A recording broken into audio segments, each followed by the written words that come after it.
But when you hear that and you hear these guys, they say, got to get them comfortable. Like as a guy who, you play quarterback and you played at a very high level, what does that mean to you? What in the world is that? What are they talking about?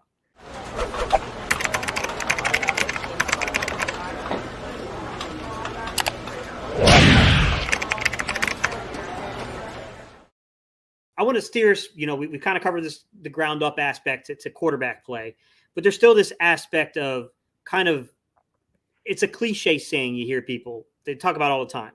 And you'll hear them say, we got to get this guy comfortable, which to me can mean so many different things. But I think normally what I think they're talking about is a couple of things in play here. So if I want to get him comfortable and we're talking about versus pressure, then I'm talking about playing on time as opposed to off schedule. Yep. But if I got a guy that's not necessarily facing pressure and I'm still saying this aspect of like, okay, I got to get him comfortable, then I think we're talking about playing in rhythm with the offense. That's, kind of a quick explanation, guys, and I'll let Justin go into a little bit more depth, but, the concept of your progression reading, you're going to hit your rhythm step depending on the route that's being run and where the first read is and things like that. You hit your rhythm step and then you're making an executive decision once you hit that rhythm step. Like, do I love the leverage I see here from the coverage and can I manipulate it? Or do I need to get to my gather step, hitch, and then look to my second read? When you hear like these cliche sayings, and I don't know if they still do that in coaching circles. I don't know if that's more so just TV commentating, to be honest, but maybe they do. Probably depends upon the coaching staff. There's still a few of us old school guys out there that like to use these cliches. But when you hear that and you hear these guys, they say, got to get them comfortable. Like as a guy who, you play quarterback and you played at a very high level, what does that mean to you? What in the world is that? What are they talking about? Yeah, and so coaching staff still definitely say we need to get a guy comfortable.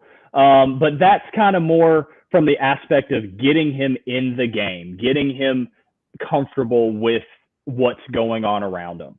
And so whether that's like some guys like Kirk Cousins, for example, needs to hand off the football a couple times, needs to take a shot first before he's like, okay, like we're good. And then there's guys like Brady that all I got to do is walk through the tunnel. And so it's going to be different for every guy. But it's really just kind of getting the flow of the game going. So, okay, like do I need a completion on a slant to kind of get my like in-game mechanics working and performance mode going, and now I'm in the flow state, and now, okay, let's rock, let's go. Or do I need one of those like deep shots? Do I need to like throw a 50-50 ball where I feel like completely terrible about it, but the receiver comes down with it, and I'm like, okay, it's going to be a good game because of this. And so it's going to be different for every quarterback. It's going to be different for every coaching staff. But there's some guys that getting them comfortable with the game is simply just getting them to know the offense like the back of their hand and having a mental process to go through in terms of reading. And so what you were saying about reading concepts and things like that, that's exactly how the NFL game still is. Guys are still talking, okay, what's your first read? What's your second read? What's your third read? What's your check down? What's your hot? And we're being quizzed on that in locker rooms and film room meetings all the time.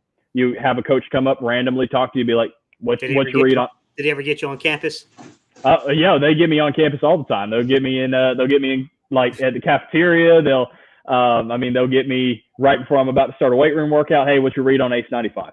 So I came from an air raid offense in college. So, it's very similar to what's happening in the NFL now. And I think that's what is going to continue to help give me a case of being a small NAIA guy and continuing to move up the ladder and get to the NFL and be one of the great ones. But in terms of mental processing, one thing from Tom that I've learned and started to put into my game is that visualization and actualization. And so one thing we kind of say at Tom House Sports is our processes are not outcome driven. And what we mean by that is a lot of processes now, whether it's starting up a YouTube channel or running a business or in school with grades, everyone's always focused on the outcome. Am I going to get an A? Am I going to get to 1,000 subscribers, 5,000, 10,000, 100,000, whatever? And we're always focused on the outcome, but no one's ever focused on the process. And so essentially we're process. Yeah. And so we focus on process and we don't give a crap what the outcome is.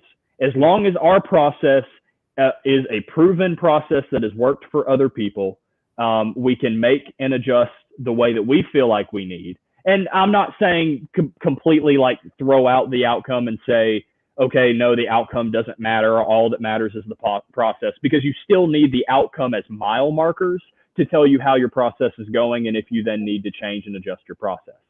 And so for me in a game week, what I'll do is, for my process, kind of let you in depth of what I've done with Arena, what I've done before these CFL and NFL workouts I've had. And it's allowed me to separate myself from other guys for having the high football IQ.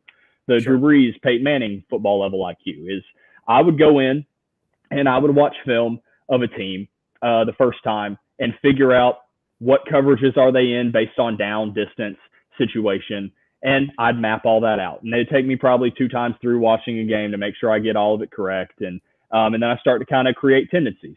Well, then I'll watch it through another 2 more times and say, okay, I know the tendencies of the defensive coordinator and what he's going to call based on the situations we're in. What are the tendencies of the defensive backs? What are the tendencies of the linebackers? What are the tendencies of the safeties? Is this safety going to put his right foot forward when he's in man coverage and put his left foot forward when he's in zone? And those are things that I learned whenever I was in college, kind of going up and down the depth chart. I mean, I had to be a scout team quarterback at times in my career.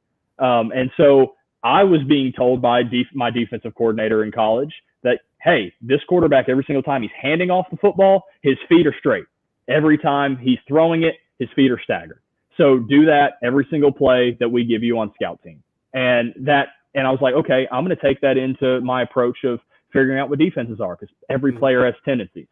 And so looking at those tendencies to say, okay, I can find this safety on the field, or I can find this corner on the field and know what he's going to do based on the leverage that he shows me, based on the defensive coverages that we all know and talk about, but at the same time, based on what his tendencies are. And that can help me manipulate something. And then you go through the flow of the game and realize, okay, I've burnt this guy 5 different times. He's going to be pressing even more.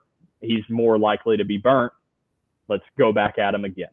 And so I'll take that through and knowing the tendencies of that, and then now throwing our play calls into it. Okay, what does our game schedule, or what does our game script look like this week? What are our first down plays? What are our third and longs? What are our third and shorts? What are our joke around plays? What are our shots? What are our hots and reads on each and every play, and go through it. And what I would do in college is I would just go through and say what my reads were. But with Tom House, what I've now learned is, and I think if you watch UNC Charlotte next year, you will see a quarterback who does this and does this at a very high level. And Chris Reynolds, a guy who I've spent this weekend working with, good friend of mine now, known him for about a year. And he's someone who really does this. Not too far. I'm not too far at all. I'm in Greensboro, so. Yeah.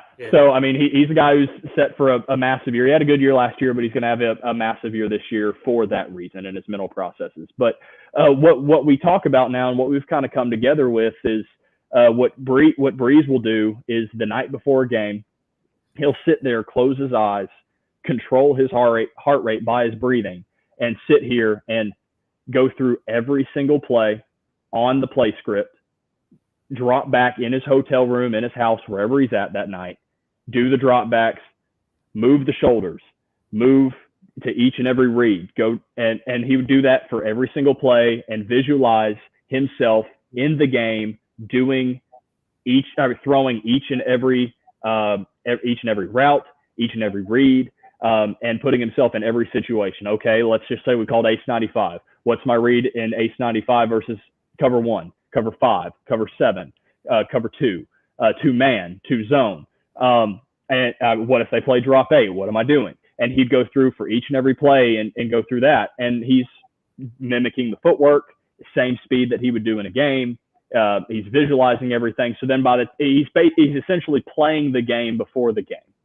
And that's one thing that I started doing, and it's completely changed the way that I am. And it allows me to stay green and in the zone to where now I'm just reacting. I've done all the I've gotten rid of all the guesswork. I've done all the work beforehand. I've played the game before the game. So now it's the power of play. Let's just go have fun. You play better when you're having fun. So I have a So question for you, and it kind of deals with what we're talking about. Guys, we just want to state this, okay?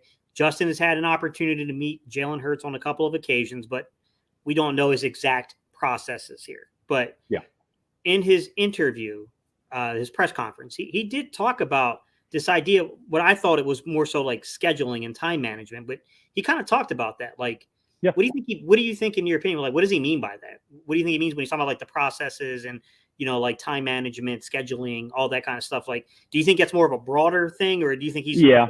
down to the Especially with him saying like time management and scheduling, I think that's more of kind of like a broader overall management of life or of his workout schedule and things in general. But that could very well still incorporate into what he's doing.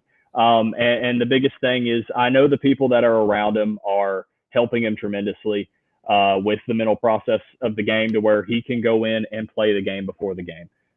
And if he's able to do that, he's going to continue to take the next step to being a great quarterback that Philadelphia needs. Yeah, I mean, the way the young man carries himself for both you guys are around the same age, man. Like, that's an incredible amount of poise for your age, to be quite honest. I was in the military when I was around y'all's age, and I had poise because it was forced upon me, but I think we were a little bit wilder when nobody was watching. Oh yeah. but